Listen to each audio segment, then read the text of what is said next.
Here are some tips from Gurukul Universal on how to apply for a job in the IT industry without prior experience. 1. Focus on relevant skills. Highlight any relevant skills or experiences you have, even if they are not directly related to the IT industry.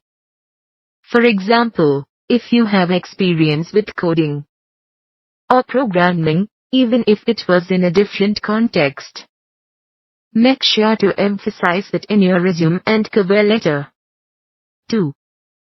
Build your knowledge. Take online courses or attend workshops to develop your knowledge in IT-related fields.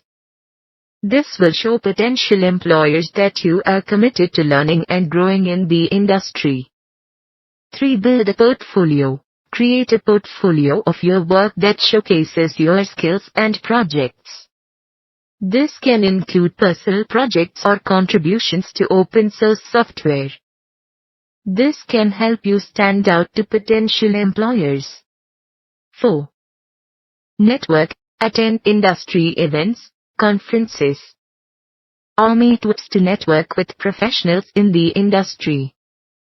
This can lead to valuable connections and potential job opportunities. 5.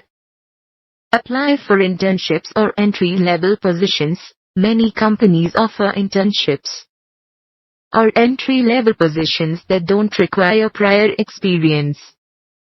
These can be a great way to get your foot in the door and gain valuable experience. Remember, landing a job in the IT industry without prior experience can be challenging. But with the right mindset and approach, it is possible.